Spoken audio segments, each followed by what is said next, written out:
Hello, everyone, and welcome to the GSL Upper Division quarterfinals here. High stakes, high rewards. I'm D'Lo, joined here by Kanade. Kanade, man, how we feeling? Early morning, not a morning person, but hey, let's get this. Exactly. Kanade, man, we got a lot of competition on the line here, buddy. Talk to me about the stakes of this game between the Big C and Goostra. As the big seed coming into this, the number 2 seed, and with Kusha right behind them as the number 5 seed. I wouldn't say right behind, but number 5 seed. Um, Mm-hmm. if Kusha can manage to pull this out, this would be a major upset. It's going to be interesting to see if higher seeds will prevail here. But nonetheless, one way to check it out. And I've actually, in fact, seen the matchup before between Goostra and Pikachu Esports, trying to run that one back potentially is Goostra, but Big C gonna say, no, no, no, we are the Big C and the Big Seed on campus. Gonna have to see those we get into the P's and D's here. Oh, actually, seems that from a word on high, might not have the picks and bans for this game, but no worries. We can still continue. Just talking about the matchups here and the meta that we're existing in. Kanade, man, what picks and bans, since it's going to be a surprise for us and the audience, are we expecting? People are even despite Ravana getting partially reverted, he's still very strong. I assume teams are still going to lean towards that. Same thing with the Martigris. Very strong picks that are high up on our band priority. But if they do manage to slip through, I assume they're going to be an insta lock for whatever team is on the first pick side. Um, but outside of that, like those gods do have plenty of counterplay as well to an extent. So it, There's a it's an common theme interesting as dichotomy. well between kind of the Baba Yagas, the Martikaras, the Ravana.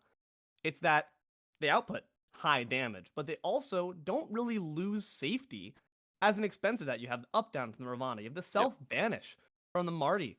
So really, it's just the best of both worlds. So it's hmm very understandable why you'd want to be either banning that away or picking that one up with the quickness.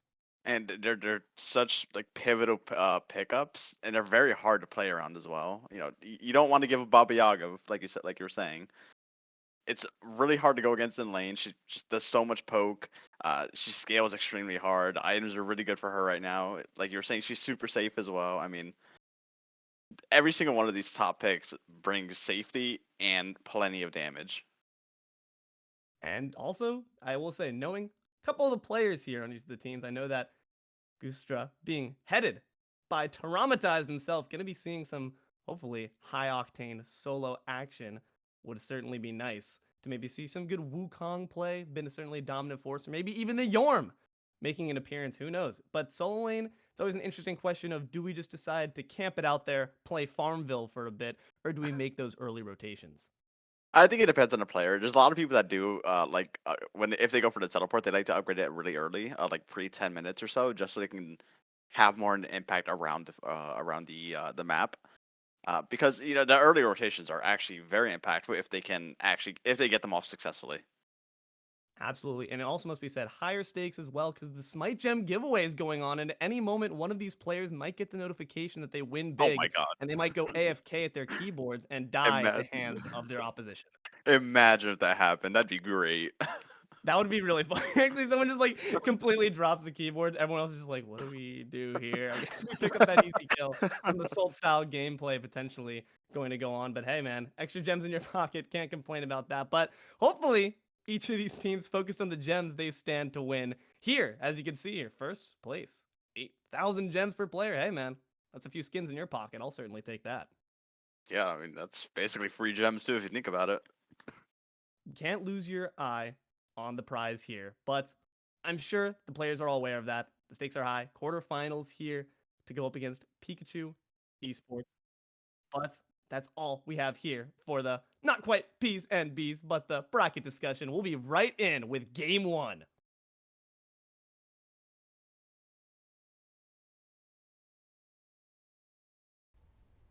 Oh no, they let Ravana through.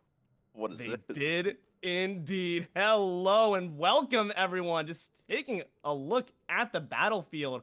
Some threats on the board for Big C versus Goostra. Once again, I'm D'Lo, joined here by Kanade.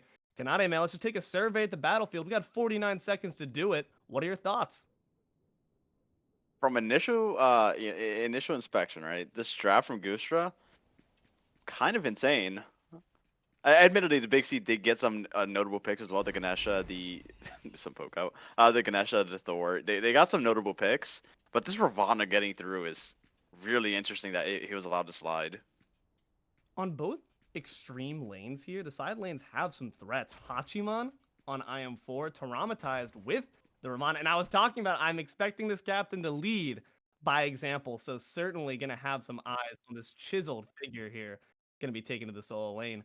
All right, so then we have a Mercury as a jungle and a Thor who's been a very dominant threat so far in this meta as well. Both very mobile gods. Where do you think we're going to see our attentions placed? Honestly, both of these gods can play basically anywhere with no real change. No real how do I say it? No real downside to who they're ganking. So I mean, they can sit in whatever lane they feel like. Thor can go to basically any map or any side of the map at any time, and Mercury as well can just zip down at any point or any lane whenever they want. I mean, this jungle matchup is going to be very interesting to see how they're playing this. And that mobility, that tricky movement, only further expounded by Albi Oh on the no. Horus, can take to the skies, drop a Mercury in your backline, who just sonic booms back to safety. What do you think we're looking for when it comes to just the support play once the rotations come in? If you're Albi, you are trying to keep this Mercury off of your backline. The amount of damage that Mercury can put out with crit somewhat coming back into the game, I mean, he'll be able to like start two-shotting people. As this game goes on, he gets farther in his build. So hopefully going to enable that, some scrapping here in the solo lane. Sun Wukong versus Ravana. Haven't seen this matchup in a bit, but I've seen each individual participant many a time. What are your thoughts on who wins this one out? It's a bit hard. I think in the early game, Wukong will win it just because he has more power due to his passive. But as this goes on, both of them get more tanky and whatnot. They get items online. Ravana will be winning this pretty handily. So maybe gonna have to see if either of the junglers decides to opt to try to relieve that pressure, or in the case of when Ravana starts winning it out, further spell things in his favor. Some duking out here in the mid lane, each pair trying to get the better edge, but both members of Goosedra ending up a bit worse for wear. There's a good strife, and Oh Taramatize no. actually is going to find the solo kill. Seems that Wukong had no advantage to spare whatsoever. First blood goes to the Ravana. That was just kind of free for him, wasn't it? Oh, This could be free. and just Excellent job there. Gonna get the special delivery. Deliver that kill easily to Mayo. Fantastic work. And the beads expended, I think, off of Nevier. That does not feel good. got the beads, got the kill. I mean, that was just a really good strafe that came up from Mayo just now. I mean, it locked him down. And he couldn't really do anything because I'm pretty sure he used his hammer to clear the wave. So I mean, that was just free. And now, this means that this pressure afforded to the mid and right side of the map for Goosedra gonna enable them to just rotate with a bit more impunity, despite the fact that that poke damage had won in favor of Big C. Weren't able to come up with the edge. And now Taramatize has just impunity to also just bully this entire time against the Sun Wukong, which is not something you normally see. Normally it's Sun Wukong who's being the big bad monster. This is like a really bad spot to be in if you're big mana. Wukong, not the greatest god without mana, let me tell you. Some others can get away with it. Ravana is like not the worst ever without low on mana, but I mean, if you're Wukong, you don't have anything, you actually can't clear wave, you can't brawl, you can't bully, you can't bully at all. So I mean, this is a really bad spot to be in if you're big mana. And it's even a worse spot if you step out too far to line. There's the 10-hand Shadow Fist. But at that point, we already had lost Boyfrotter from the fight. We may be looking for something a bit more cheeky. Not having level 5, though, not going to enable those easy ganks. At the very least, though, like you said, no mana to be expended for him because that blue buff has been stolen. Good aggression from Goosedra to just extend this lead, because you just see him beneath tower. What can he do? Level deficit as well. Do we need to see Nevier just rotate over, alleviate some of that pressure, or do we just claim that lane as lost? It's a bit too early to just claim it as lost. I mean, he did get soloed, but he's still like not out of it completely just yet. He's only down a level. He's down a little bit of gold as well. I mean, it's not completely out of the realm of possibility for him to come back. But yeah, Nevi's gonna have to be here for this next buff.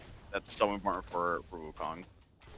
Hopefully going to see a bit more presence, a bit more face from the Big C in the solo lane. But we've talked a lot about the solo. Let's go to the other side lane, talk about these carries for a bit. Once we see the supports rotate out, who do we He caught him. Uh-oh, hold on a second. Big Oh. Sick'em Crush combo, beads expended, and the Anvil of Dawn to follow. One basic will get the job done. Oh my gosh, be careful, that my was friend. that Yeesh. was some One more pathing. tower shot would have done you in as well, but that's the first kill there for the Big C. Yeah, that was a great setup by Ardun. Got all the damage needed. So even if the kill was dropped, Nevier, or even if the damage wasn't done, Nevier could have landed and just gotten out with no real loss. But managed to pick up the kill and get out as well. Fantastic work to him. So returning back to my question, Oh, never mind. no. I have to return back to the solo lane. Mystic Rush has been expended. Just needs a Okay. root for your troubles, but gonna enter the transformations to just knock him up. Mercury making the rotation, though, with the Sonic Boom in pocket. This is a scary thing. You need to have trust, though. Your solo laner will follow up, potentially, because Thor is lurking as well.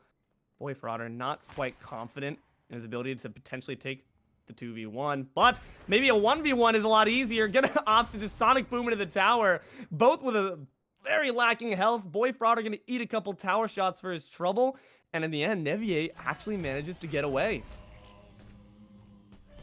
Pretty unfortunate that the I forget the name of the ability. The Major Look. And the Major Look wasn't just enough damage to get that kill there. Nope. But Frauder's doing a really good job of making sure that his presence is known around this map. As looking for this blue buff invade, and they do get it.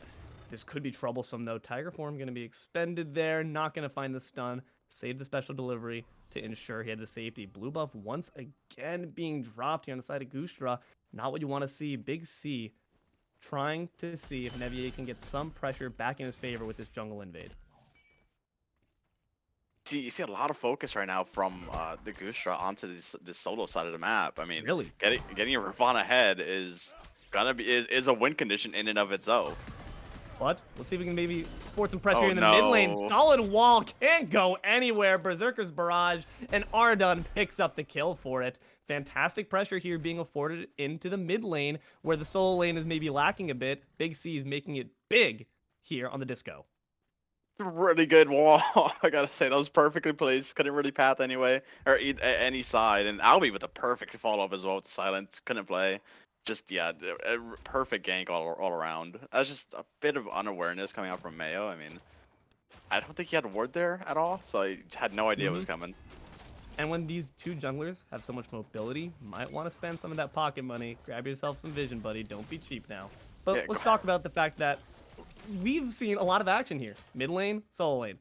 Dual lane's been essentially left to its own devices. What are the consequences of that, and who do we think comes out on top when the farm is just let on the ground here? Uh-oh, hold on a second. Might have to wait, because the Sonic Boom is going to be expended to get yourself to safety, and will indeed be done so. So, Kanade, talk to me about the dual lane matchup. Who do we think benefits more when we just say, hey, let the coins drop? I think if it's it's a situation where both teams are just farming. We see a gank coming into this dual lane real quick that we're speaking of. The beats are used. But the bead's gonna actually make sure the fracture doesn't stun as well, so he's gonna remain alive for now. Return back to what you're saying, my friend. All right, yeah. So as we're getting to this later portion of the game and both these hunters start scaling up and getting items online, I want to give it to the IM4 on the Hachiman. Just because Hachiman brings so much to the team fight. He has insane scaling. The ultimate as well it hits very hard. And is a really great way for closing out kills that Xball really doesn't get. Xball will bring a lot of value in the team fight. It's gonna be another solo kill. These fists do so much damage, man. Nice wall there, but do you I'll go have the into ability it. to go back in? That's a lot of moxie, my friend. Respectable. Doesn't hit the knockup, but does manage to get safely underneath the tower for now. Traumatized. Not quite happy with the result of that. I am 4, though. Gonna be able to pick up headers in a nice solo kill. Solid job there on either of the side lanes. That's where Goosedra is really hitting it big. Goosedra's doing so good with these 1v1s. I mean, they've actually just won every single 1v1, like without fail. Admittedly, their gods are a bit later game, so I mean, as we get later, if these 1v1 situations do come up again, that should start to favor the Big C a little bit. But as of right now, I mean, Goosedra's doing a great job with it. Yeah, 8 minutes into the game here, about a 3K gold lead here on the side of Goosedra. XP spelling the same story, 4K ahead. And you can see that's going to be impactful for these 1v1s. But let's talk about that late game maybe. And the timer. I always like to mention the timer that the players of Goosedra are maybe working against. Given that the Big C has a bit more of a late game advantage, what power spike are we looking for the Big C to turn this game onto its head? I think if the Big C can drag this game out to a point where, as we get to like 25 or so minutes, and they're not down, they could be down like maybe like 1 or 2K, but as long as this game is relatively even for them, they're in a good position. You see the beads coming out as well. Good gank. Maybe Dharmic a Pillars bit coming out. early. I don't know if you want to see it then, but here's the Anvil of Dawn. That's where you maybe want to see some relics being expended, but they're going to just drop onto Albie, support being declared the easier target, but he rushes to his ally. The minions helping him out a little bit, but Ganesha might hold him in place for just long enough to get the damage. Not quite. Mjolnir's attunement used to catch up, but the updraft, Oh, it no. might be the jungle who's falling instead. Nevier, a bit too greedy, my friend, really wanted the kill, and now it's Goosedra who can re-engage. It's just like Big any Strife. other fight where you just take a bit too long there. Mayo going to take down Petters. Ganesha going to follow in just a moment. Fantastic work by Goosedra to extend the fight to the point where they had the numbers and the entire advantage in their favor. 6 kills on the board. You gotta know when it's done. There's no more to go for. They overextended way too far into that. So rough. Oh no, they might catch the mid Oh. out too. Just completely extend this. There's the sentry can. They catch up. Sonic Boom to match. Beads to follow it. And going to ensure the Scylla lives. For now, I'm a monster, I think, actually had to be expended. Never mind, the beads are retained in tow, but the ultimate, and a big one at that, is down. That was just perfectly played by Goosedra. Like, hands down, just perfect. Every single fight, every single re-engagement was just everything that they needed, with a massive overextension coming out from the Big C. We see a gank coming out. Oh, And the Big C managed to get it. Oh. I always say most damaging ability in the game, baby. Excellent work with those Dharmic Pillars. Look at Albie jumping away happy as a clam, happy as an elephant who just grabbed them team. A big gold theory, and now the gold lead still in Goosedra's favor, must be said, by a decent margin. That 3K lead holding form, but it could have been a lot worse. It could have been. I mean, that was just a bit of, maybe a bit of unawareness, rather. I mean, Frauder wasn't able to keep Albie out, and now he just walked in, dropped the Dharmic Pillars, and it was free. I mean, not really much more to that. Unfortunate misplay there by Goosedra to not have their zoning duties properly aligned. So we didn't really get to talk too much about... oh, hold on a second. Albie? Are you going to do some cheeky plays here? But no, just a support. What am I thinking here? You're no longer carry, but I respect the positioning. And Albie, in general, with that wily movement, I have confidence that we're going to see some really cool to the skies plays here. And just the movement in general that Goosedra provides is going to be a huge thorn in Big C's side. But we're starting to see it now. Bigger engagements grouping up. Oh no, we're starting to see a big group up onto boy Frauder, and that's going to be a nice kill put back into the pocket of the little girl. Excellent job on this Scylla, 2-0. That was a big kill as well. I mean, Frauder's 3 levels up right now on Nevier. That is going to be a nice instance of catching up here, but now the beacon going to be the apple of everyone's eye. But the question is, will the disco throw her apple out for this fight? Gonna opt to do so, but it's just gonna bounce around a little bit. Unfortunately, a bit more flash than fight. And here comes the Anvil of Dawn. Solid damage, but again, buddy, in too deep. In for a penny, out with your life. And there goes Albie going to take up that kill onto Nevier. You just got to know when to initiate with those high-risk Anvil of Dawns. Nevier has to start playing this. Oh, okay. Well, goodbye, Albie. Just gets blown up.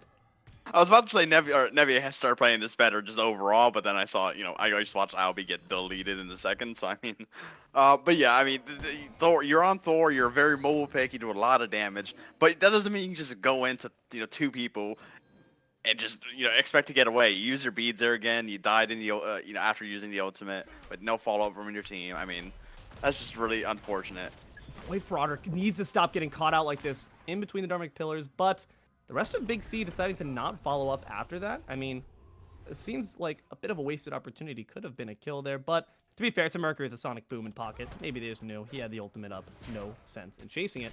We talked a little bit earlier about how this right here, Traumatized, is the win condition of Goosedra after having been enabled in that early game. On the reverse side, who do we think is the Big C's biggest hope for victory?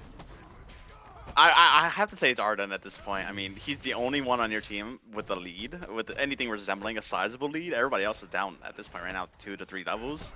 I mean, this is playing out of your mid lane is gonna be what keeps them in this game. Have to agree, the numbies that are being pumped out of the Scylla are nothing to scoff at. Traumatized is just absolutely mollywhopping this lane the entire time. Now, a 3-level lead. But the question is always, when you are a solo laner with that lead, do you decide to... Oh, hold on a second. I was going to say, do you decide to extend it? Going to be opted by Boy Frauder, thanks to a nice Sonic Boom gank there. And that's just going to be a tier 1 tower in your favor as well. Thor going to show face, but what can Nevier really do at this point? Take to the skies, it seems. Boy Frauder is a bit low after all, but... is it worth it when you might trade your own life? He's reconsidering those past decisions of his. Gonna land on the treasure chest instead. High damage for that poor minion. And that's just gonna be another unfortunate failed opportunity for Big C to catch back up. It was great. You could like see the indecision in his eyes, in his movements. Bro. He was like, "Do I go for this? Do I not? What happens if I do?" I mean, a very very good call to not go for it because he almost certainly trades his life for it. But yeah, I mean, this just if you're Big C, you have to slow this game down. You can't keep letting these guys get away with whatever they're doing. This is a good opportunity, though. The Ohm Silence being brought onto Hachiman. Decent health down as well. But here's the rotation from Taramatize. Here's the Mystic Rush as well. But gonna match it with the Darkest of Nights.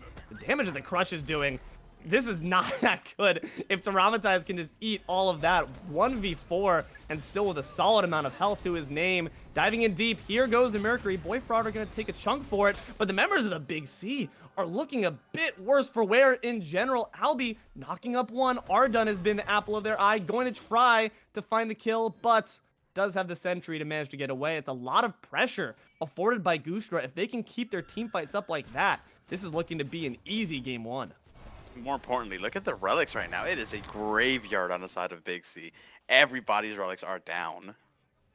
And Big Mama here might be trying to get some pressure back in your favor. Goosedra going to grab the Oni Fury. It was a worthwhile attempt there from the Sun Wukong, but having expended the dash might be going a bit too hard in there, my friend. Going to opt for the Boy Frauder, but the damage and the ability to catch up no longer there. Now's not the time to farm, my friend. That's Ardun looking at you, and Thor in the sky. Back down on Taramatize. It's a 4-man collapse. I'm a monster to match. Fantastic work there. Big Sonic Boom. Gonna grab Nevier with the disco in tow. And that's going to be a 1-for-1 trade there. Doesn't feel like they needed to lose that one, though. That was fantastic coordination and targeting by the Big C. Yeah, that was really clean. You got a kill on the giant Ravana. I mean, that's like your second most important target right now outside of this Mercury. That's just good work in their favor. They need to continue having that targeting pressure like that. That just shows great communication, and it shows that their spirits are not out just yet, which you love to see when you've been on the back foot for the entire game, not letting that get to you. Still just keep the play tight and clean. Unfortunately, though, even with that peg, they really can't get anything off of it. True. They're still down quite a lot, even after that kill, down just about 4K gold and 7,000 experience, just about. And at this portion of the game, the experience is really the most important part. And now Goosedra looking to extend that with a nice and easy Pyromancer. Crush a bit off the mark there. It's sad because the Big C really does have fantastic secure with their comp. We just haven't gotten to see it really beyond that one flash of greatness with Albi on the stun. So that's unfortunate. I just realized there's 2 Albis. What is the matter with these people? What are they trying to do to us? Oh, there is. Wait, hold on. What? You guys are the worst. I'm so glad this is out for the quarterfinals that we don't have to deal with this afterwards. But nonetheless, all right, so let's talk about Battle of the Albis here. Who do we think's on top right now? I mean, as of right now, Albi is kind of beating Albi. That's yeah, crazy, right? I think Albi could do a bit better when it comes to countering Albi with these dashes and these knockups. Oh yeah, for sure. No, overall, I mean, this horse is as of right now, outside of that one Go-Tree steal, they've definitely had a much bigger impact in these team fights.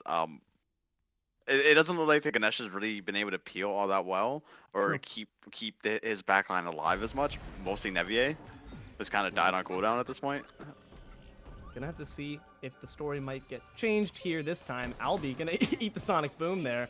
And then Albi going to knock up the carry of the Big C. You're gonna have to dash back to your team, though. Standing 4-5-man strong here. And now Thor's in the back. I think just waiting for a nice Anvil of Dawn. Gonna take it onto the Hachiman. Bead's gonna have to be expended. Stygian Beacon being locked in fast, and it will be secured there by the Big C. Will Goosedra decide to engage off of that? Traumatized on the front lines. Don't get locked down like you did before, my friend. You're gonna still stand at a decent amount of health. Will Goosedra try to push it, given that Big C have some chunks taken out of them? They move up, using the bomb to try to drop this tier 1 tower. Does do so with the quickness, and now caught up. There's a good knockup for your name. Sun Wukong gonna have to expend those beads to remain alive. The Dharmic Pillars as well, not used in the most optimal way. Albi gonna try to take down Albi with that ultimate, but Albi will remain standing. I hate this. I hate this so much. It's going to be difficult here. But all right, let's try to talk about people with less confusing names here.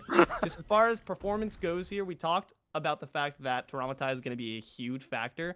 And he started rotating now. So we've started to see the impact this Ravana might leave for future engagements. How have we liked it? I think it's been pretty clean overall. Outside of that one, I can't even say he got caught out because he kind of got chased to this T2 and full committed on. But outside of that, I mean, Traumatize has been playing this as perfectly as he can. You know, playing Ravana, it's not like the hardest thing to do. You kind of just exist and throw abilities out, and you'll get a kill eventually.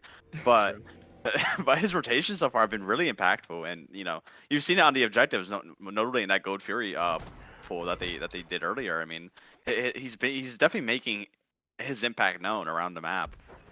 Oh, And okay. trying to do the same as Break Frauder, but unfortunately not going to be feeling the burn on that Sonic Boom. Anvil of Dawn, same story. I think both of those big ultimates might have missed the mark. Is that an Aegis expended as well? Not what you wanted to see off an aggressive initiation by Neviate. Seems that these Anvil of Dawns just have not been coming up in their favor.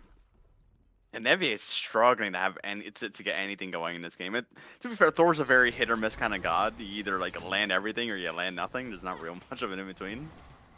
I think they just destroyed that sentry right before the teleport came out from Sun Wukong. That's unfortunate, but here goes the engaged Mystic Rush. Gonna have to be used for defensive purposes. Boy, Frauder on the fritz, chased out by the Sun Wukong, but you do have the dash to ensure his safety. But Goosedra need to disengage at this point. There's too many dents and health bars. Gonna use the mounted archery to get out of the Dharmic Pillars, put a nice 180 shot behind your back. At this point, Goosedra might be able to succeed with the full disengage, but the question is, can the Big C this time make something off it? Hanging back is Ardun, trying to grab a sneaky kill, not going to quite be obliged. Big C need to be careful because they do also have some dents in their front line. Albi not looking the greatest, and the other Albi looking far healthier. Oh, what strike! Ardun, though, is going to pick up the carry, and the Big C will grab the Fury. A successful disengage is all they need to get a good victory for the board here, and it seems they will be obliged. That Crush and Sikkim combo, so much area denial. Boy, Frauder gonna go for a second attempt. It's gonna be an action replay. Just stopping a bit short there, my friend. Have some patience. Let the range extend. All right, Frauder's kind of popped off from the beginning, but at this point, he's having a bit of a trouble landing the ultimate as well. I mean, it's not the biggest deal in the world, you know. It happens sometimes. I've been there before myself, but like you were saying, take your time. You know, give it a second. Just play this slow. You have a good lead at the moment. You're it's closed a little bit, but you still have about a 4,000 gold lead, or 3.5, excuse me. You're up big in XP. Everybody's ahead outside of your mid. I mean, you're still in a very strong position. We see a 4-level lead in the jungle. I mean, yeah, it's kind of insane. We need to see it be more advantageous because yes, it's good for the number charts. It's good for demoralizing the enemy team. And Logical Joke just won 10,000 gems. Congratulations there. Everyone, please drop your controllers and clap for your keyboards. Sorry, my console player is going, but that's fantastic news. Goosedra here, they do have the lead, but I just feel like they're not expounding on it as much as they necessarily should have. Let's return back to the story of the dual lane members here, because they've really been left to their own business for this entire game. How do we feel like each one is contributing to these fights? I'll be honest, I don't think Peters is really doing that much overall. I mean, they're getting decent damage, but the Darkest Nights hasn't been used to set up anything for anybody. I'm pretty sure every use of it has been for self-peel of some sort. That's a very strong ultimate. Even in the early game, you could have used that to help his jungler go for clean ganks onto the IM4. You could have pulled beads. You could have pulled relics. You know, and the ultimate things like that. It hasn't been used so far in a way that's really impactful. Oh, that wall has though. It's a different story. Mayo's gotta be careful to not get caught lacking by that combination once again. I'd have to agree. Peters unfortunately hasn't had the most success yet But it's like you said earlier, 25 minutes is maybe the time to look to. The Big C have succeeded in extending it about that far, does ensure the game will reach late, and does also ensure that the Thor, Nevier, will be able to catch up in level to the boy Frauder. Question is, can they catch up now to get the kill? Dharmic Pillars placed perfectly, forcing the support in mid to walk right through it. There's an apple placed onto Albi. Albi gonna knock up Albi, and Albi gonna retreat back to the mid lane. Traumatized, entering the fight, but maybe a bit too in deep, my friend. The rest of your friends had already left. Going to have to retreat back with a decent chunk taken out of his health, but nonetheless still looking tanky for it. Big C are doing a great job at just taking advantage of Goosedra, stepping out a bit too far for their own good. Yeah, Goosedra may be playing like their lead is about 8k instead of the 3k it is. They still have the lead, but it's not big enough where you just take whatever fight you want, wherever you want. Have to agree, they need to make sure they're be just more tight in the communications. I feel like the Big C, despite their damage not quite going their way, are showing support when it comes to the comms and their targeting. So let's talk about that.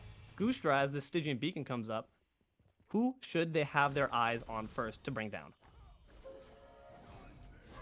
If you're trying to find any target to go into, we find just This is going to bring it down right on the Stygian Beacon. I was worried about the Anvil of Dawn there, but it seems that Goosedra is content with letting this third beacon go Big C's way. So get back to me, man. As we see the split push coming in from Merc, who do we see needing to be the first one off the board for the Big C's when Goosedra is going in? If you're Goosedra and you're trying to find anybody to go on, it is Arden right now. Arden is the only person on the side of the Big C that's had any impact whatsoever. You have to get to settle it down.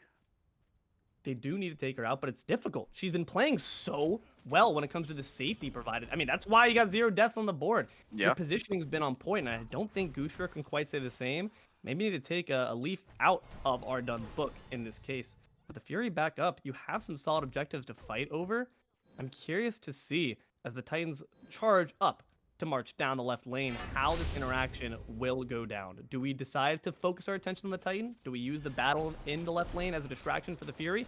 Or do we just go for it now, says Goosedra? Why not? Seems it's going to be a pyro trade unless Big C just decide to wrap around. Guarding the mid lane is going to be Mayo to just ensure they don't even move on over. There's the Dharmic Pillars, but the erratic behavior to match. A big ultimate down and a big objective down for Goosedra. They're feeling great about that one. Yeah, that's kind of just a massive team fight ultimate down for the Big C. I mean, you're playing so much off the Dharmic Pillar follow up, just kind of whiff it. It's kind of unfortunate. Hopefully going to see Goosedra capitalize off that as they begin to march 4 men strong into their jungle. That crush has been so great, though. Even when it's not doing damage, it's area denial. Boy Frauder, once again, caught between 3, does not get hit by the dash. Luckily, that might have spelt the end for the Mercury, but here goes the Anvil of Dawn. Goosedra still going to get the Pyromancer. Nevier going to have to expend both relics there, flashing gold, and now going to be in the gray screen. Not quite. Oh. There it is. Boy Frauder going to find the kill on the overzealous jungler.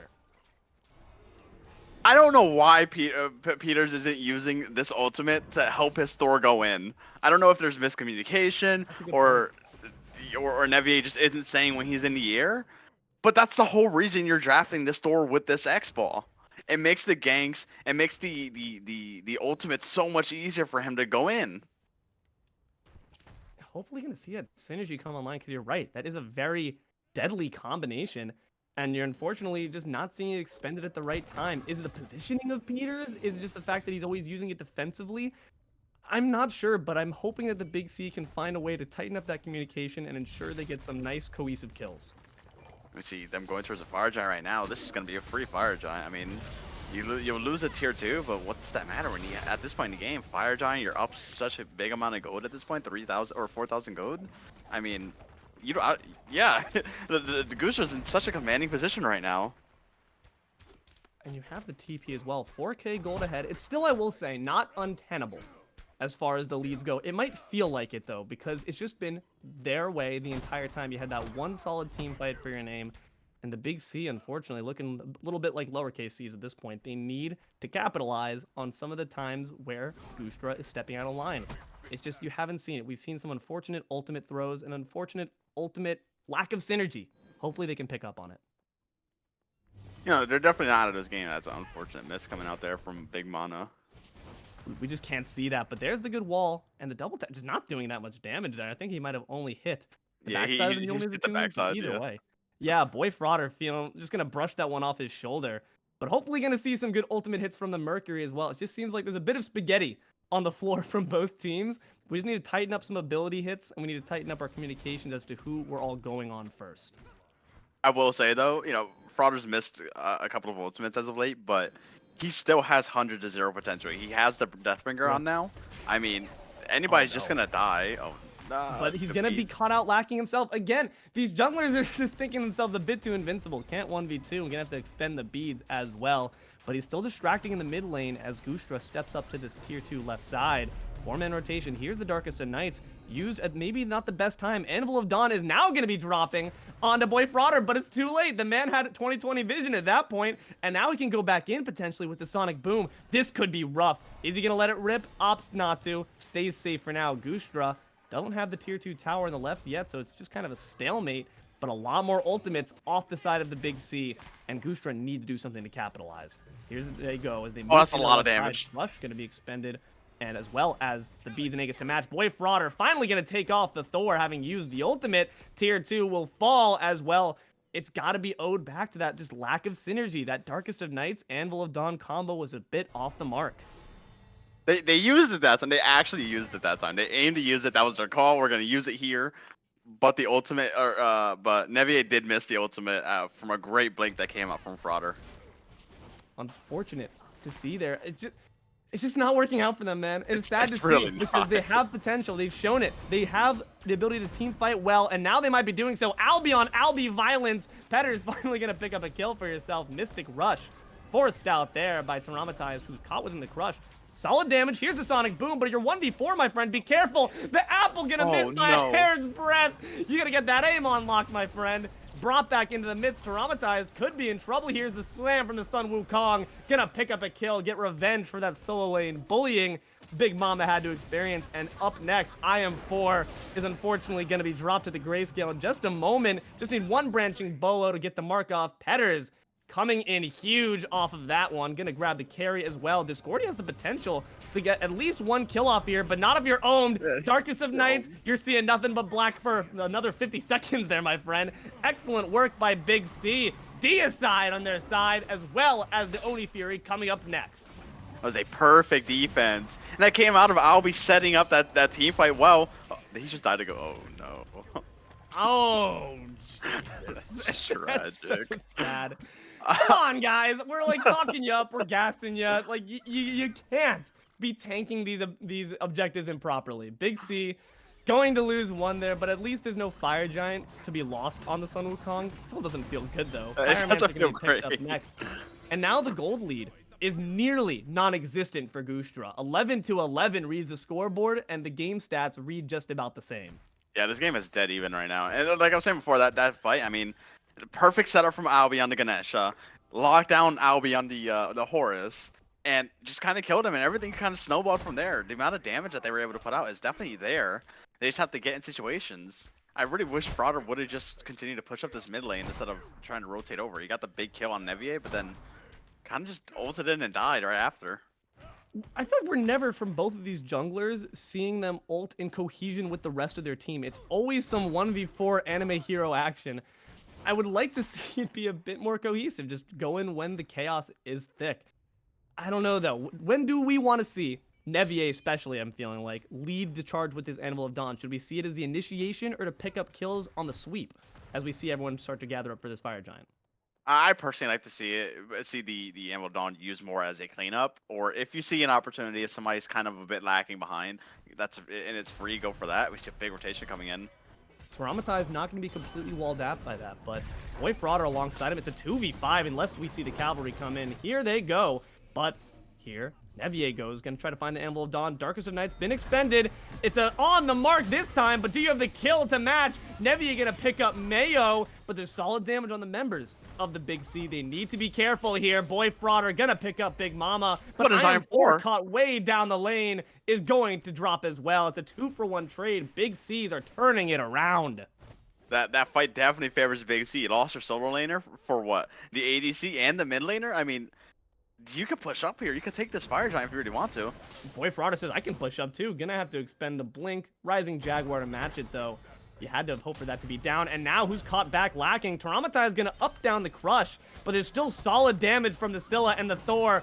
One more ability will do it, is able to retreat with the 10-hand Shadow Fist. Albi going to take the fall for the solo laner, courtesy of Ardun.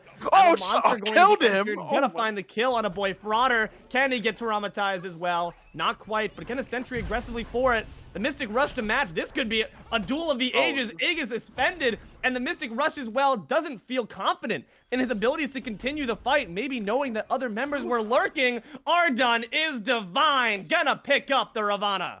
Ardun is single-handedly carrying this game right now for the Big C. I am telling you, somebody stop this man.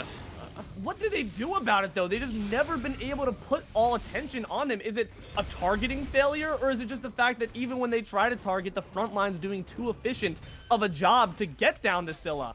At this point, EFG on the line for the members of the Big C, and I don't think Goosedra has the ability or the gumption to step up to this, with Big Mama just completely zoning them off. Fantastic work by the Wukong, and that's going to be an EFG for the Big C. You can see the gold lead now, 2,000 gold in the favor of the Big C. At this point, it's not that big of a deal. Everybody's full build. It's just pots at this point, and just min-maxing your damage. But I mean, if we're looking at this, Ardun's kind of doing everything that his team needs from him. Even being even after he got left alone with the Ravana, still managed to get the kill. I mean, yeah, this play coming out from Scylla, it's kind of nutty right now. Scylla solo lane, bro. I'm telling you, they should have switched up the roster. Maybe had the Sun Wukong take Yeah, him in, because it's looking winnable. That matchup's looking clean to me. And unfortunately, had Traumatized maybe stuck to it and not lost his will to fight, might have actually been able to pick up the kill. Could have seen a different story. But instead, it's the Big C going to look for the Primal Fury and grab it as well. What do you do now off this lead? Where do we target our aggressions? Do we just march down this dual lane side for the Phoenix? I think so. You have enough. You have wave coming up as well. I mean, this is a really good spot to be in if you're the Big Z. You have a massive comeback coming in. You're probably gonna lose your left lane or your right Phoenix, but you'll be able to get the opposite side as well. It looks like we see a rotation from Mama to contest that. And yeah, okay, well never mind. You're not losing that Phoenix. Not losing anything. But now the question is, without Big Mama, can they still win the 4v4 fight?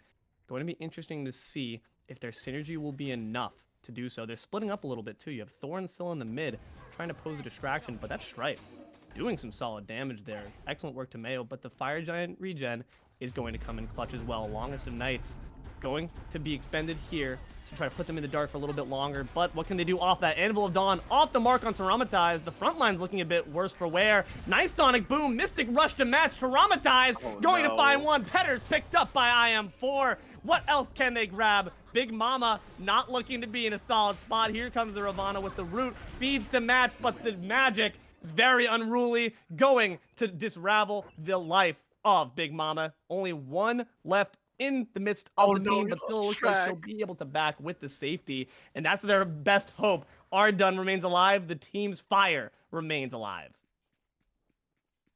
Yeah, that was just perfect defense on the side of Big C. And again, it's a mistake on the side of Nevier with this ultimate. Goes in by himself, lockdown, takes too much damage, and just immediately falls over and dies. I mean, it's just unfortunate. These ultimates that are coming out are not doing what they're supposed to be. What they're supposed to be doing, and it ends up with a big team fight win for them. And now they're going to go exactly for Ardun. They had the sentry expended, but he gets the kill off the back. He got away! Does he get away? You're crazy, Ardun. In the I'm a Monster might look for the big bite, not going to quite have the time to do so. He's still in this though. Mayo finally gonna shut him down, and that's a poor indication for your team. Anvil of Dawn on 3, and the Darkest of Nights to follow. Didn't quite have enough damage there to pick something up, but certainly put the fear of God into Goosedra. But 50 seconds of no Ardun. What do you do with this time? There's nothing up. There's not really anything you can do. There's no Fire Giant, there's no gold, there's no Pyro, there's nothing up on the map for them to get off of that kill. Their best bet would have been to get lucky and maybe end the game. That's all they have left up at this point to do. I mean, it's a good kill. You got the kill on the Scylla, but by the time his Fire Giant's up, guess what? Ardun will be back up as well. It's true. They did get the mid bird at the very least, so there will be some pressure for a member of the Big C to play janitorial duties and check on the fire minions to make sure they don't extinguish the Titan's life. But Goosedra, nonetheless, do still have a 5v5 looming on the horizon, and I think they need to just take that strategy, Control C, Control V, copy and paste it into the next fight, take out Ardun quick. Yeah, if you're Ardun, you have the biggest target you've ever had in your life on your back right now. I mean, it worked out well for them, right? They baited out the sentry and just collapsed instantly. For this next fight, when it comes to the Big C versus Goosedra, do we see either team going for maybe the initiation first? Who do we think is going to have the lead foot? Who wants to step up and be the initiator rather than the initiatee? I mean, Nevier's kind of been trying to initiate and kind of keep falling over every time. We see us sitting around the corner coming out here from Frauder. I'm looking to catch somebody out. I mean, it would only be Big Mama, and I don't know if Big Mama's going to truly oblige. We're going to take the long way around instead. You're right. Nevier has been the one to be on the lead foot here, but it hasn't quite worked out well. So should we maybe have a change up here? See Albie going up first against Albie with those Dharmic Pillars, or do we maybe see Big Mama being the first one to the fight? I think the counter dive from the Big C has looked relatively clean overall. Albie, with the ohms, with the lockdown as well, has kind of just been able to lock down a single person, and they just pretty much die. Oh, the ability's been expended here. That opened up the Sonic Boom. Good this time on Ardun. Solid damage, but the Scylla remains alive, and that's not happy. Oh, Poor goodbye. Boy Frauder gonna blink in with the engage. Take down the Scylla once again. Fantastic work. This fight's been blown wide open. Mystic Rush into the base to take down Nevier, but the members of Goosedra are looking a bit low. There goes Boyata, courtesy of Petters. Gonna be picked up right on the backside. There's the updraft. I am 4. Gonna grab Big Mama. It's only Albie to stand against Albie and the rest of Goosedra. But what can you do? Once you cut off one head, 2 more grow back. Goosedra, a pause? Come on, guys! Are you serious? There's no way. It's going to be brought back. There it is. And here goes the Titan. Drop down to quarter health. Albie can only watch in horror. Game 1 goes to Goosedra. That was a perfect fight. That perfectly played as all for Frauder. Lost his life at the end of it, but did just enough damage to Ardun to get him low and force him back, and then cleaned it up as well. Mercury is a hyper carry god. You do not let him go unchecked anywhere around the map. And you saw it right there at that last fight. He targeted the most important person he needed to, the one that was carrying Big C, and just killed them, and was able to do more damage afterwards.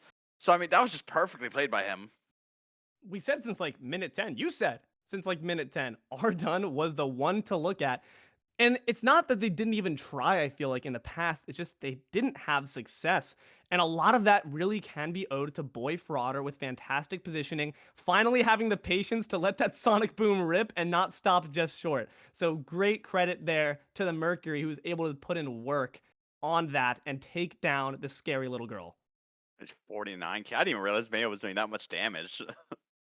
Yeah, it is big. The disc, I mean, we didn't really get to talk too much about Mayo because honestly, I feel like a lot of those early plays were just him being caught up by walls there and locked down and taken out. But certainly the Unruly Magic, the Strife, it in fact set up a lot of those kills off that fantastic Phoenix defense.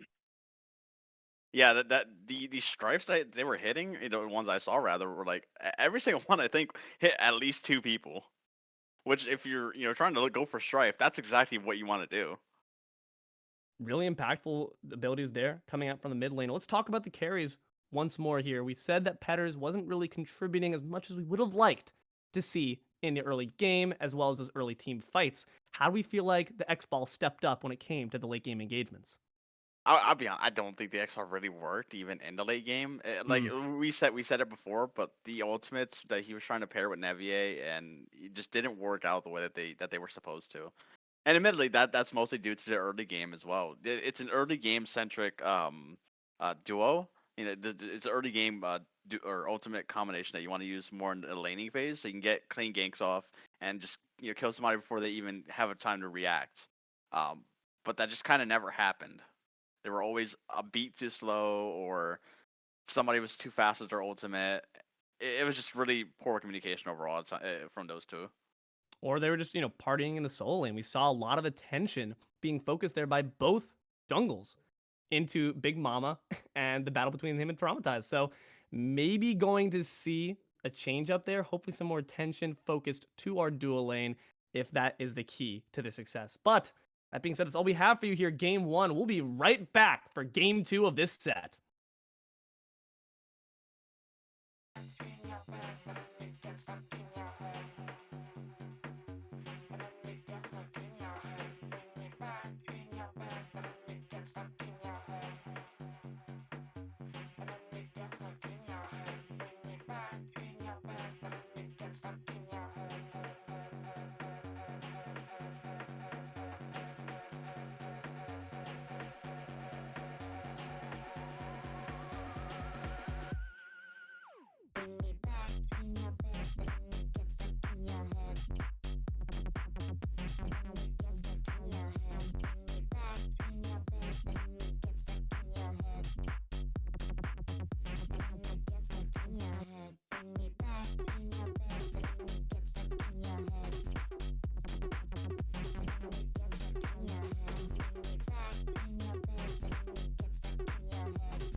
Hello, everyone, and welcome back to the GSL quarterfinals here between the Big C and Goosedra, coming off the heels. A very nice victory in game one. I'm D'Lo, once again joined here by Kanade. And Kanade, we got P's and B's this time. Huzzah! Our budget is skyrocketing. What do we think needs to change up? I think I think the picks for both sides were fine. Ravana might have gotten away with a bit too much at times, but overall, I don't think it was the game changer for Goosedra. It made an impact, but I don't think it's like a must ban god for them right now. As they opt to ban the Freya, I assume somebody on the Big C is a fan of this god or plays it somewhere. Um, but yeah, I don't think there's much that needs to change for the picks and bans on the side of the Big C. I think the big question in my mind for Goosedra is, do we take the Scylla off the board? I think you can let it slide. Scylla's a very feast or famine kind of god. Uh, if she starts getting to the late game and does as much as she did in game one, I mean for sure it's something to take into consideration considering how well it was played. But if you're comfortable with it, which looks like they're fine letting it through, you can even opt to take it for yourself if you want to. That's true if you feel comfortable. You know, obviously the bans are nice, but also picks are its own form of bans by taking a god for yourself rather than letting it fall to the enemy team. Question is then, I guess, now that Scylla is open, do we decide to prioritize that, or is it more important in this meta, in the context of game one, to prioritize our front line? I think you have to prioritize your front line at this point. I mean, running back to Thor, I don't know about this one unless they take it to solo lane up, but I think you prioritize your front line. I think you have to set get your engagement set up before you try and go for anything else, unless there's something very powerful open. Big C opting for this Thor means that they have confidence that it can perform better than it did game one. And you know what? I think it can as well. We saw a few flashes when those big Anvil of Dawns land 3-man deep. That's huge. You just need to make sure that your team is setting you up for success, and hopefully a bit more careful play there if it is indeed employed by their jungle. Nevier can certainly pilot this Thor with confidence and with good ability. But meanwhile here, interesting picks. Ravana, and we're just going to take the entire solo lane. You guys no longer have a solo lane. It's literally all on Goosedra. This is interesting. We're taking Ravana into the jungle. Not something you see all that often as of late. I assume the build he's gonna go towards more a hybrid build, which he'll still do plenty of damage, and he'll have survivability as well. So I mean, if that is the route that Scroll ends up taking, then I think that's perfectly fine as well. You have great engagement right now with this Ravana Wukong pickup. I mean, their dive right now is really strong on the side of Goosedra. Definitely going to be useful, and I suppose it kind of reveals your cards a bit early for my taste, but at the same time, you have to worry that the Big C would pick that Sun Wukong back up, so I think it certainly makes sense to lock in that duo right away. X-Ball going to be brought back. The Big C is making a statement here, and that statement is they have confidence they can make the combination work this time. I'll be honest, I'd like to see this Thor go to solo lane over to jungle. I think Thor solo is significantly better right now. He doesn't really fit that full damage build at the moment. It doesn't really work 100% for him. He deletes some money, but then trades his life for it. I'd rather him go a hybrid build, still do just as much damage, but be able to survive these engagements that they're trying to make. That would be nice, especially if it does end up on the jungle. I would honestly still not mind that, just because if he wants to take those options to dive 4-man deep, then you want to have some tankiness on your side to ensure you get out of that engagement alive. Now, the one changeup we do see here so far, going to be the Maui on the side of the Big C. What are our thoughts on that dual lane switch up? Maui's an interesting pickup into the Ravana and Wukong. I don't really think he does much to either one of them, right? I mean, you go for the big island. Ravana presses 2, Wukong presses 4. There's not much here for him. It's interesting pickup. The sun it has doesn't want risen that guy. once again. Ra could certainly get scooped up by the island into the midst of a few and be in some trouble here. What are your thoughts on what Goosedra's idea in mind is with this pick? All right, I'll be honest. I have no idea what's going on with this Ra. He has no setup for anything at the moment. Going into a Maui Thor, that's interesting pick. It's kind of sussy. I'll be honest. I'm not the biggest fan of this lock right now. And I don't really know what Ra brings for you. You get some sustain, but outside of that, it doesn't really bring a whole lot. To be fair, sometimes we saw fights going on a bit too long, and it ended up being to the deficit of either team, who was just staying a bit too long past their welcome. And Raw certainly alleviates some of that pressure. The fact that the longer the team fight goes, the better standing Goosedra will now be in. Ravana, of course, with the 10-hand Shadow Fist, also bearing some sustain. Sun Wukong in the ultimate. So you stand to make those longer engagements a bit more in your favor. That's true. If we're looking at it just from pure sustainment, then yes, it's a strong pickup, and that's what it's gonna bring. Uh, and you do have great objective secure, slash steal potential, as well with That's true too. with it.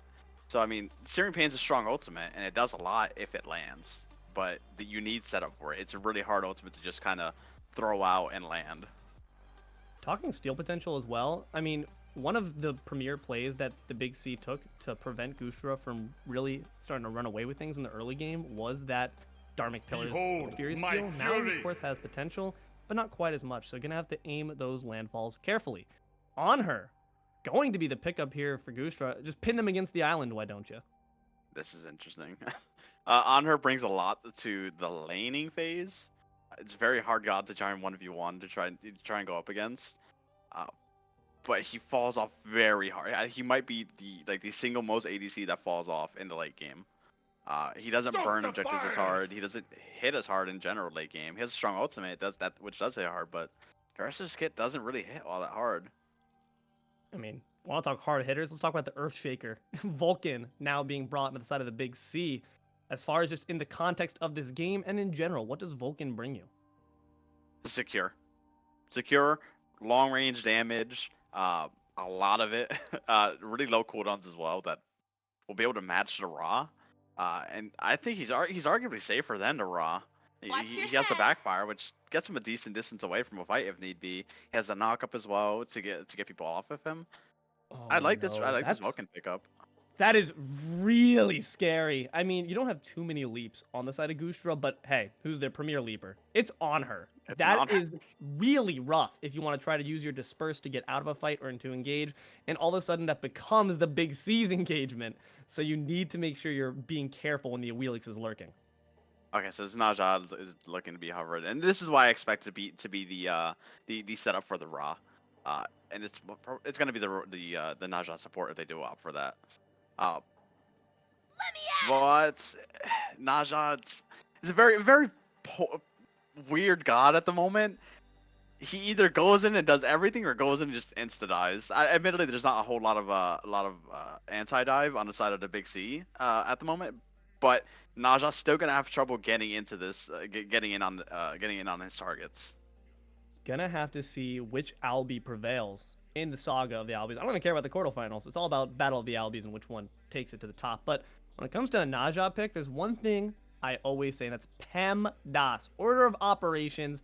You need to make sure if you're using your Windfire wheels, you're using it at the right time to not only enable yourself to get out of a fight, maybe to remove yourself from the battlefield for a bit and grant some safety, but you have to make sure you're not taking your opponents out of more potential damage. So you need to be in tight communications with your team to ensure your targeting is on point. I think the only communication that's going to come out of Kyran is I'm in the air and I'm coming down. Hey, where's the ultimate? Where's the Searing Pain? True. Desert Fury as well. Gonna match two of this long line abilities that really do well to know where your opponent's going to be for an extended amount of time. What do you think is the win condition then of the Big C? Is it just going to be, once again, this ult combination from Thorn X-Ball? Now that we have an Awilix confirmed, probably in the jungle? Yeah, this Awilix will be going to the jungle. And I do really like the switch up to put the Thorn in the solo. I think this is where he should be at the moment. Like you were saying, that combination, it didn't look like it was going super great in the game one, but with somebody else piloting the Thor, it might go a bit better this time. Only one way to find out, Kanata. That's by getting into it. Game 2 coming up in just a moment. And here we are. Welcome back, everyone. Game 2 between the Big C and Goosedra. Big C trying to come up with some big plays to return back to the scoreboard. I'm D-Lo, joined once again by Kanade. Just comp for comp, man. How we feeling? Who has the edge? Both these comps are so weird. They're such feast or famine compositions. I'm struggling to pick one team that just like game one, it was easy, right? Like the Goosedra comp was gonna super outscale and just kind of win as the game gets later. It was a bit harder than that for them, but regardless, they come out with it. But this one's so even, in my opinion. This is like really dependent on how Mayo is gonna play this game and if Albion and Najaz are gonna be able to get in and get impact with Windfire wheels. We're looking for level 5 to really be when the story of this game unfolds. I mean, sure, some nice early kills would be solid, but it's going to come down to the synergies off the Oh team. And no! now Traumatized once again, just committing violence here in the solo lane. Gonna find the first kill onto the Thor. So you don't. Yes, you're playing Thor. Thor's so strong as solo, but you can't just walk up to a Wukong and try to fight him early. That's not how it works. Your damage isn't as great. Your passive overall isn't as good as his, and that's where that fight difference comes into play. Now he's just getting Oh bullied. no! He's just getting absolutely mollywopped. These stick slams. That cudgel is doing numbers. Just gonna target some violence on the bastions now. Say that's gonna be you in just a few seconds here. Do we decide then, with this pressure already afforded in the solo lane, do we have a repeat of game 1? Is it a solo lane story for each jungler? It might be. You see him getting zoned out right now, pretty hard at the moment. It's just super unfortunate there. It's the second time in both games that he's gotten soloed. But it's not the end all be all. It's one kill.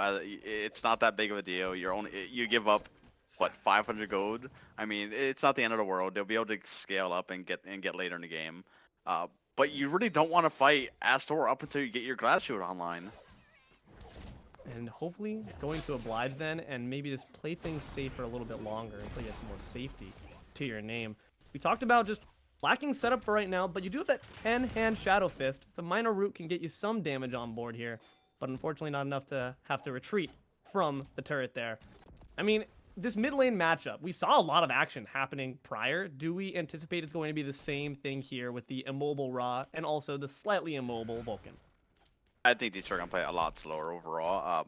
You saw in game 1, both of these mid laners are kind of just throwing everything at each other. But this is a composition with these two picks that don't really do great in the early game. They're much more late game skewed gods, so I don't expect them to really be everywhere this game. We're seeing that all over this blue buff on members of Goosedra. They really are greedy for their blues. Not going to be able to grab it, though, and might actually fall to the grave as compensation. Level 4s, though, they don't have the ultimates to catch up.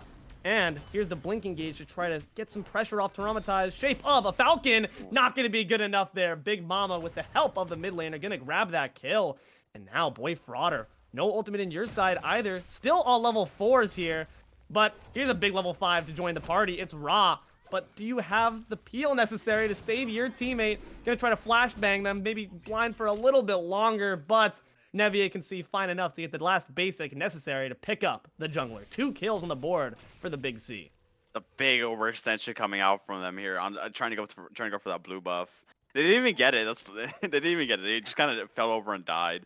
I mean, they pushed up way too far there, and it was a really great collapse on the side of the Big C to recognize that. Hey, this Wukong's out of mana. Let's take him out real quick. He's super pushed up. So I mean, really good turnaround coming out from the Big C.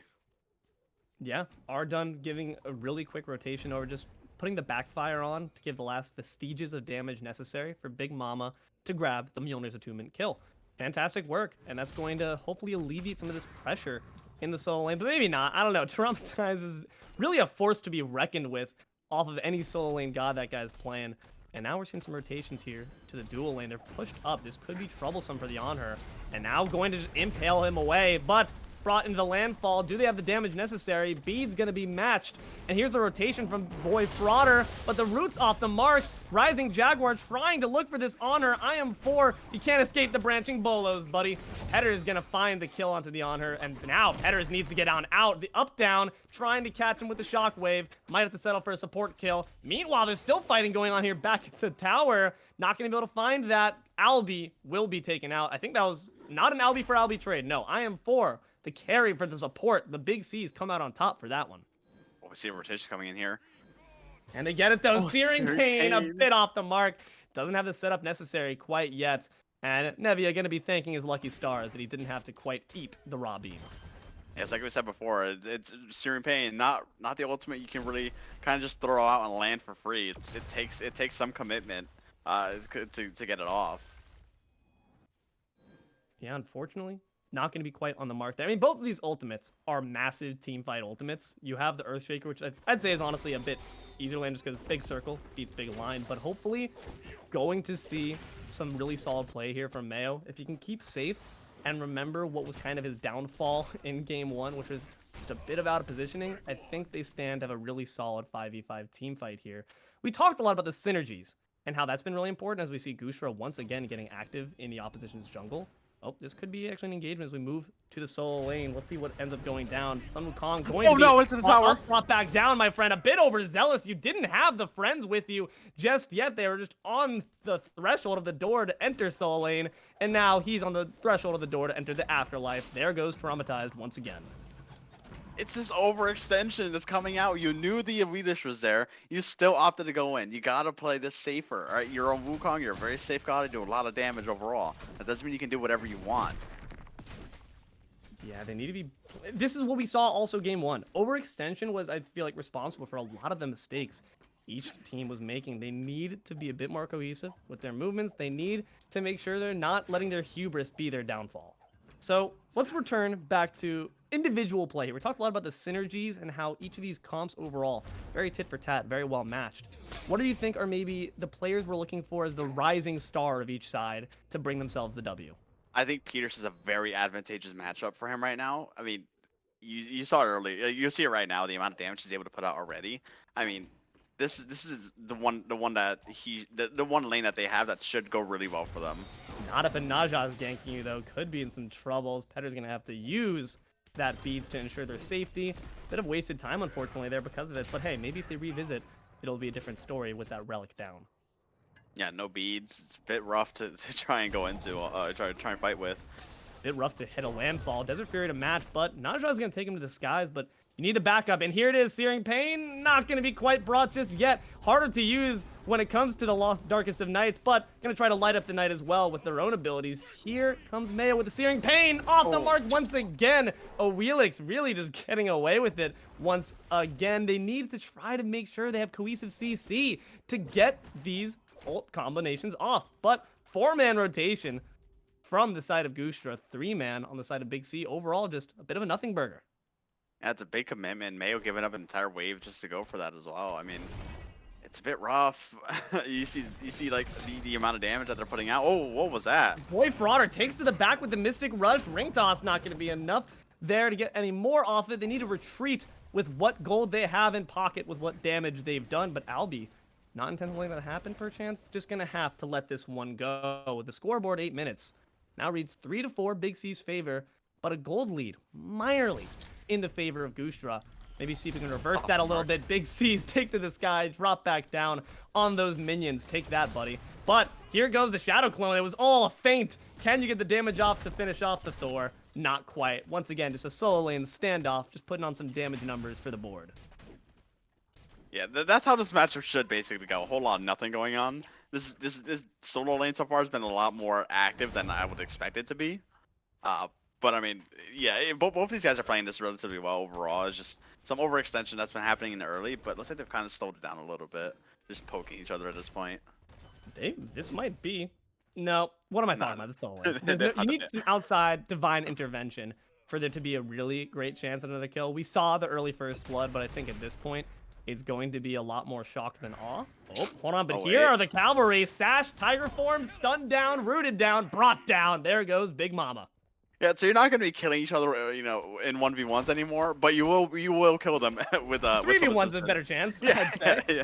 3v1, no hammer. I mean, that's just it's kind of free at that point.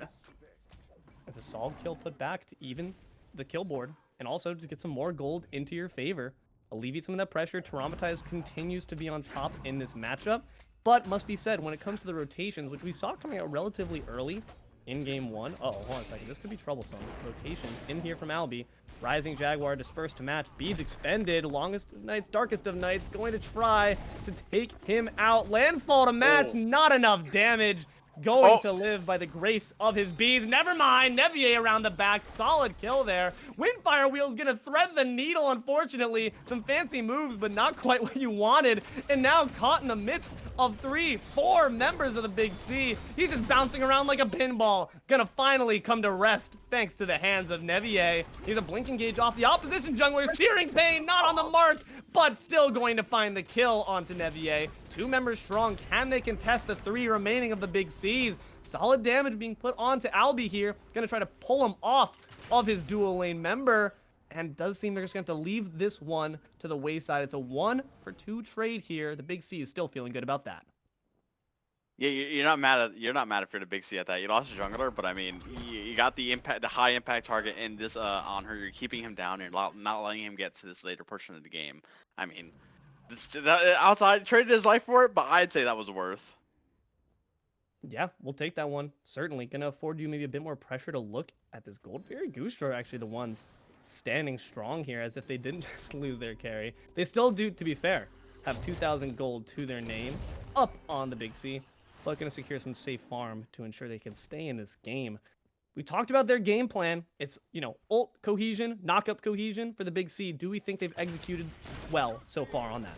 As of right now, I think they've done a solid job of it, actually. I mean, the ultimates that have come out so far from Nevier have all hit their mark. It's just been finding certain kills, or rather finishing up certain kills, has been a bit rough for them. But I mean, outside of that, they've played this as well as they can, I think.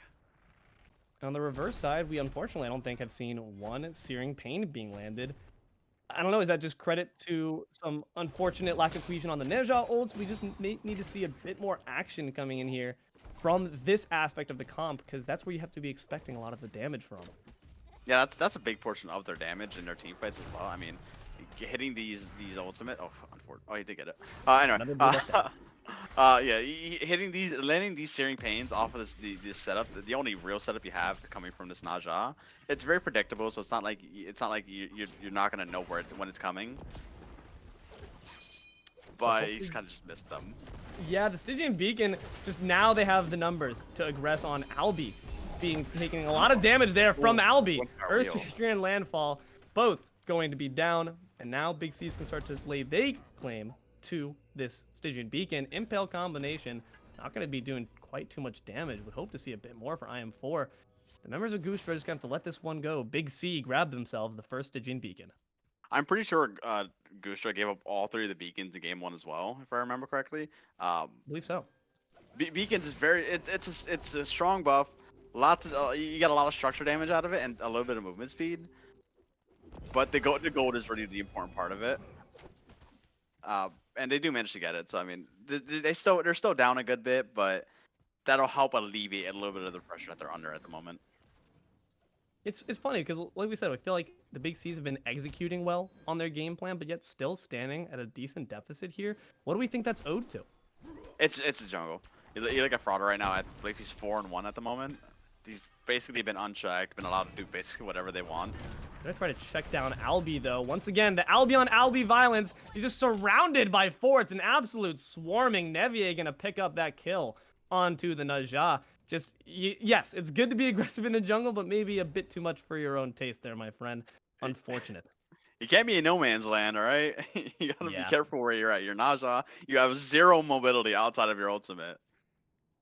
And now they might be looking for a cheeky engage on her. Does have the ultimate in tow, but now has to use your own relic to cure your own CC. Nevier put on the fritz by this 3 levels up Ravana. Like you said, man, the farm has really been a boon.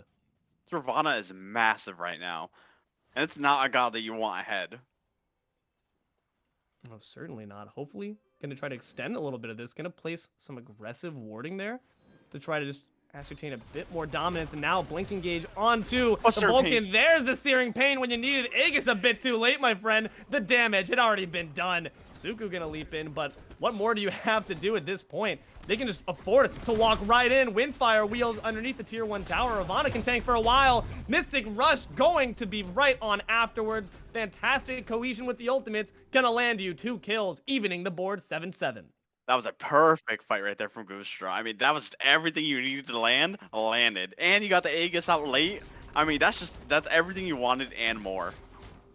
And now they can extend this lead. It's now 4,000 right now. Only more if you grab this Fury. But there's the collapse from the Thor. Fantastic work. Petter's gonna pick up IM4.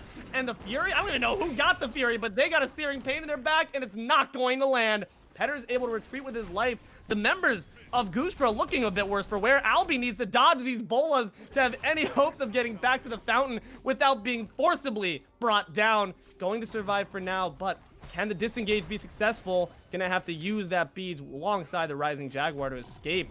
Now Ra's the one looking to be in trouble. Oh It's just no. been back and forth action, punch and counter punch, and there goes Mayo. Nevier gonna gobble it on up.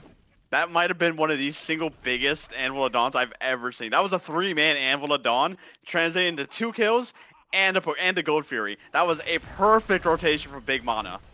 Fantastic work, and now they are the ones with the steering wheel. They can look to secure this next objective. Not if Albi has anything to say about it, though. Ring toss? Will it be the secure necessary? Big C, get the Pyromancer as well. Both objectives. You got 2 kills as well. They're back in this game. They were down, what, 3-4K almost? This game And is now it's only basically dead 1,000. even. Yeah, that's not really much of a lead at all. So then what can Goosedra do to try to maybe reverse the slide back in their favor? They have the steering wheel. Big C put one hand on it. What can we do to knock that off? You have to continue playing out of Frauder. Frauder's the only, like, as of right now, Frauder's the one that's basically done everything for their team at the moment. You have to get him into this team, get him into these fights. Gonna be tiger forming, running into the wall there a little bit. Traumatized, unfortunately, didn't quite have the mark necessary. Gonna just bring down this tier 1 tower, but not at the expense of a decent chunk of health. But Big Mama realizing that one's lost, just gonna have to retreat back. Stygian Beacon going to be up soon. Have to wonder if Goosedra are gonna contest this one or if they're just gonna let it go as well. I think they should be contesting these. It's not the biggest difference. Like, go. Great also going solid out. damage here. Going to have to expend the beads on the Vulcan, and Albi going to be able to retreat with his life in tow as well, but only at the cost of his ultimate. So overall, Relic for ultimate, we'll take that trade. Gonna have to look to see if the Vulcan goes down next, lacking those shiny beads. Oh, Vulcan beads are down, but Roz Aegis is down. Like, a bit of a panic Aegis there. I guess he thought the Earthshaker was gonna land on him. Unfortunate there. You don't want to be hasty with these relics, especially when you're so vulnerable. Like there, you gotta be careful for those magma bombs.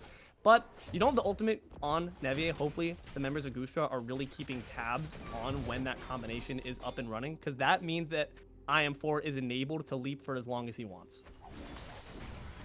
But here goes the engagement underneath the tier 1 tower. Albi gonna take a little swing into the sky, but being brought back down into the aggression. You gotta be careful there, my friend. Searing Pain gonna do some solid damage, but and they complete the kill. Here goes Petter's gonna be driving them off with the basics. Might be able to survive, but who's now landing in the midst of them? It's Big Mama. Once again, anime protagonist syndrome. It's a fatal disease. Gonna fall to it. Goosedra now able to retreat back in tow with decent health bars, and with the Raw on your side, the longer this goes, the better they stand to win. That was such a good Anvil of Dawn account from Big Mana. Just kind of did it by themselves though. The Darkest Knights didn't follow up till late to set them up. I mean, it's just unfortunate timing on some of the ultimates, but really good turnaround right there from Goosedra. Recognized that Mana was in the air, and as soon as he lands, they just turned on him and just kind of deleted him.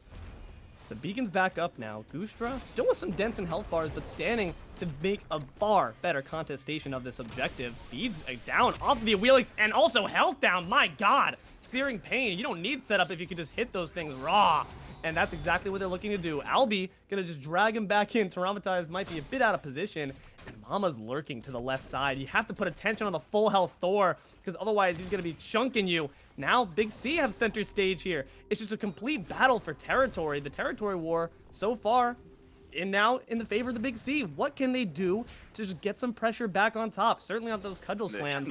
It's just a quarter left, and the Big C will finally win the Stygian Beacon engage. Do we agree with Goosedra backing off there? I think they had to. Frauder got super low. If he had died there, he's 7-1 right now. This guy is massive, right? You don't want him to die. If he dies, that's a huge swing of XP and gold going towards the Big C. So I think backing up, letting Frauder get out alive was arguably more impactful than continuing to fight for the beacon. Yeah, and they're just going to still retain a sizable lead for 1,400 gold here, about 20 minutes into the game.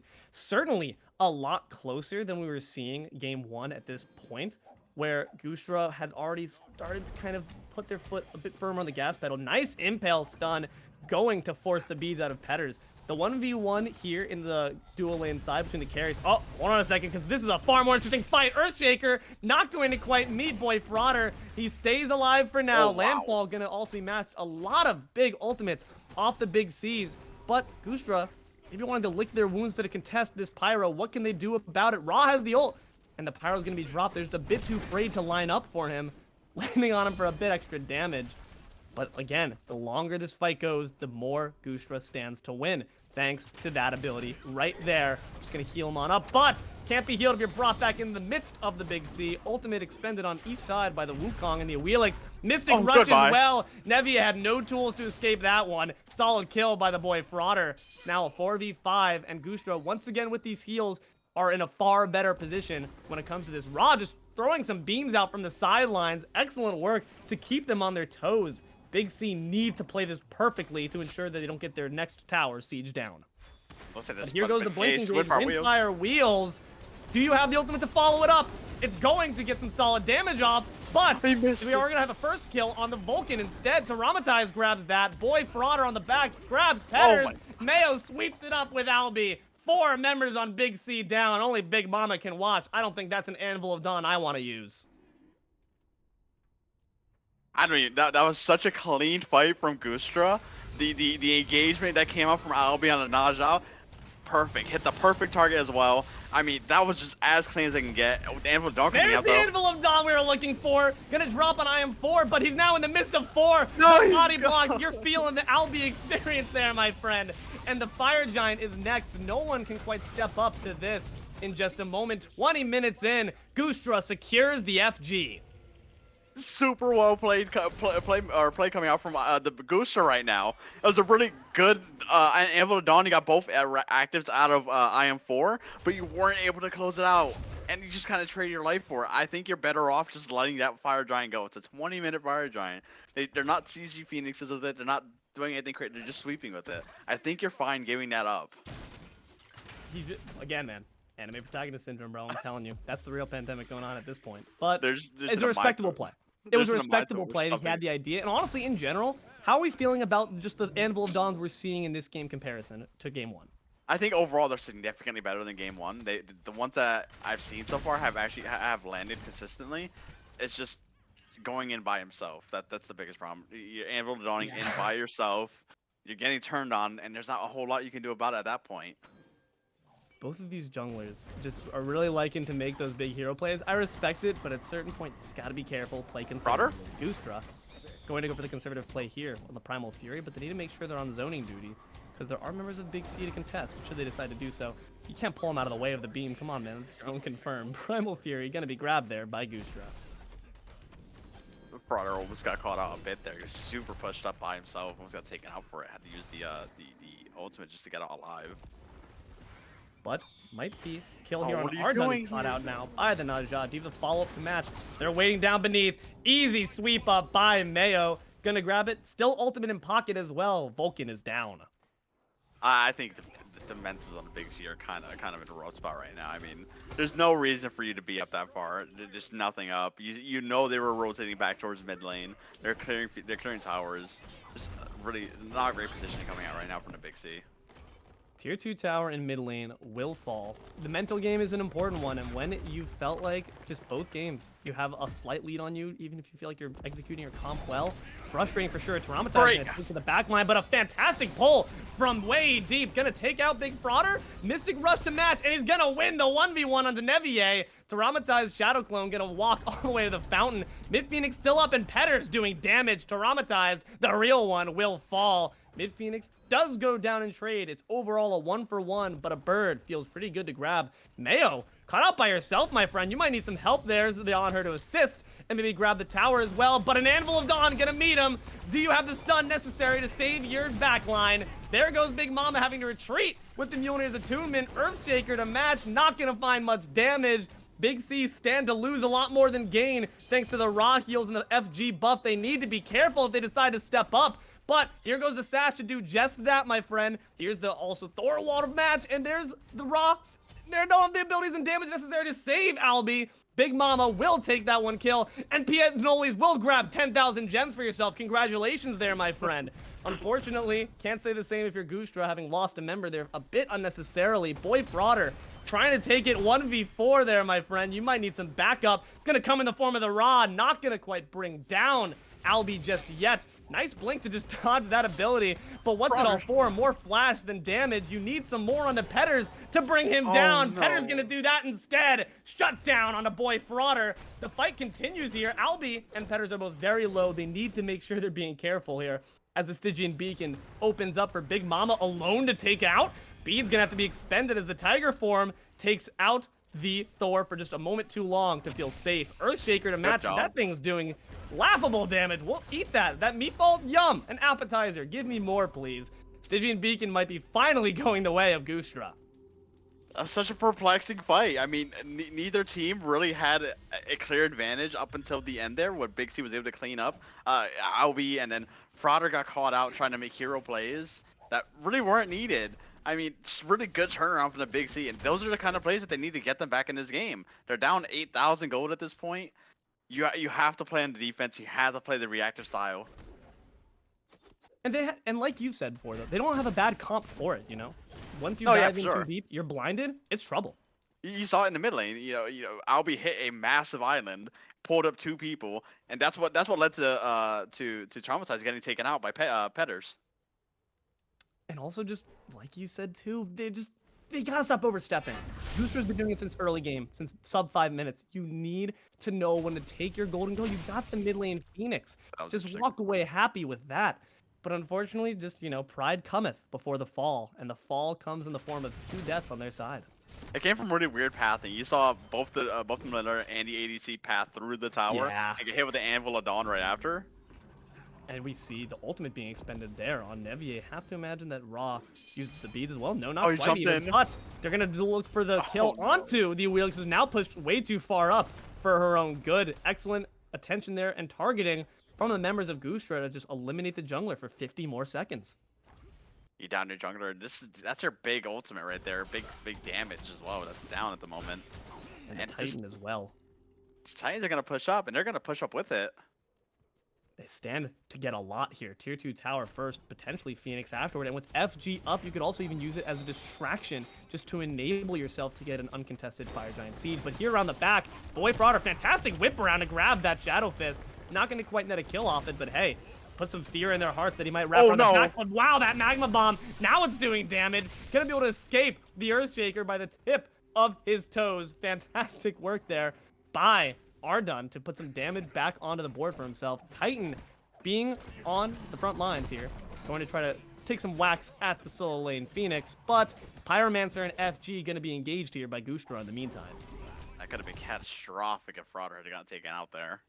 This still could honestly be catastrophic. Boy Frauder pretty poked out, and FG still at a sizable amount of health, but I don't know if Big C's really feeling up to the task of trying to contest. They might just let this one go. 28 minutes in, FG drops back to Goosedra. Do we agree with that this time? I know you said last time they might have just let it go. Should they have done so on this go-around? I think you still let it go at this point. It's not EFG, right? It's not the game-changing buff. It's strong, sure. They'll be able to siege with it if they want to, but again, it's not as strong of a buff as EFG would be. So I think you're still fine giving it up. Your defense so far, outside of that mid Phoenix, has looked pretty decent overall. No siege so far has been clean from Goosedra. So I like the way that they're just playing passive, give it up, believing their defense, because their defense is quite strong. True. They have the ability to separate them out. A lot of player-made obstacles with the Thor wall and the landfall, and just a lot of damage in general, a lot of area denial. When it comes, we've talked about the Big C's game plan. You know, you use these combinations of knockups and ultimates and initiations off Goosedra's leaps and such to get them out of position. Who do we look for first, though, is the question. Boy Frauder is so potent that he's also really hard to kill. Do you decide to go for him first, knowing that? Or do you decide to try to eliminate the backline and then take him out? I think if you get in a situation where Frauder's too far up or Frauder's slightly out of position, that is 100% your target. He's doing way too much damage right now for the Big C to deal with, and he's kind of insta-killing the carries. You have to make sure that he is not able to get in, though. You do have the tools to peel him off. But like you were saying, Ravana's a very safe god. He can dodge out a lot of abilities in CC with the overhead kick. He's gonna be trying to make a bit of a distraction here in the mid lane, stepping up to Big Mama. But when it comes to that, honestly, the 4v4 looks a lot less strong for Goosedra, lacking that Ravana, and he's gonna actually eat some damage to his name. Mid Phoenix is up to a sizable amount of health. But two Double bombs bomb. in pocket, gonna make quick work of it. Fantastic work there. And now they're gonna make quick work of Petters. IM4 putting the damage on the X-Ball. Beads expended in match to the Windfire Wheels. Mayo gonna grab Albie, and Big Mama, big dead. Big C's Titans under attack, and IM4 gonna grab that one for yourself. Two members up on the Big C. Do Goosedra decide to go for game here? He's going into A very it. risky blink engage there by Nevier. Not gonna pay off. Triple kill there for the Honor. They have blood in their eyes. They're seeing red. Get the Quadra, my friend. Not quite. Boy, Frauder gonna deny his teammate that, but assure his teammate the quarterfinals victory. And the set goes 2-0. That was perfectly played by Goosedra on that siege right there. The nuking the mid Phoenix, putting and then immediately going over to the left side Phoenix, getting two easy kills there as well because they were pushed up a bit too far.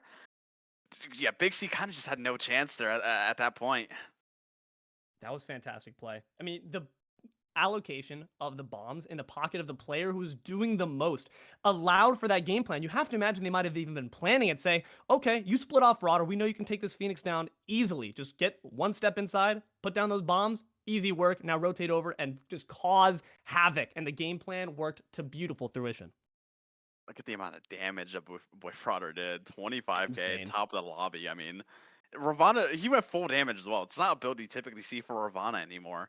And he managed to just do whatever he wanted. 12, 2, and 7, 25k damage. I mean, what more can you ask for somebody? Solo lane jungle, that god's a threat no matter where you put it, man. Support, sure. hey, it can work. This god is showing why in this meta, it's a must ban. It's in the top 3 bans very frequently for a good reason. But let's talk about the reverse. Let's talk about some of the positive. Unfortunately, didn't quite come up with the dub, but the Big C still had some big plays. What do you think they were doing right? I think their follow-up from Nevier this game was significantly better than in game 1. He was following up with the ultimate on these knockups appropriately. It just wasn't enough at times to close out the kills, and that's mostly due to not getting the proper amount of follow-up. Ardun wasn't able to get as much done in this game as he was in game 1. But the ultimates that were hitting were doing a lot of damage. But again, it's just an inability to close out the kills is pretty much what led to this game 2 loss for them. And Petters also, must be said, like you mentioned in the early game, was becoming a threat early, whereas we didn't see the X-Ball putting on quite as much of a show in game 1. Certainly came up big, showed why that pick is one to be feared onto the carry. But most importantly is the fact that Albie and Albie, 0-3 each. The Battle of the Albies ends in a draw despite the victory for Goosedra. Fantastic job to both supports. Yeah, this is just a really fun game overall to watch. I mean, both teams played really well overall. But it's unfortunate that they weren't able to get the win here and bring us to a game 3. And with that 0-2 set, we now have a bracket newly updated for you. Let's take a look at what this chart spell here for you.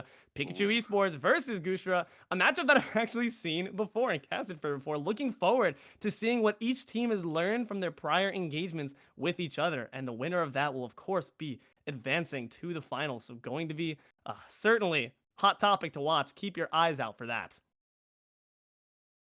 Yeah, I mean that last game we just watched, a big upset. That was a number 2 seed going down to number 5 seed, but now it's the number 1 seed going against the number 5 seed. So I mean, I really wonder if Goosedra can keep making this run and see if they can make it to the finals and take out the number 1 seed. Goosedra, man, I don't know. They just might be the underdog team. When you come into it with that mentality that we're going up against a grander opponent, you know, they sometimes have more to lose. You feel a bit more enabled. You feel empowered to just go ham, go wild. And Goosedra certainly executed on that vision here today. But that being said, that's all we got for you today for the GSL. Thank you all very much for watching. I've been D'Lo, joined here by Kanade. We had Soulslaw up on the cams, Almighty Eye in the sky. Make sure you drop some thanks for that, man, as well. Thank you all very much for watching. Keep an eye out for more content in the future, and have a good rest of your day. Farewell.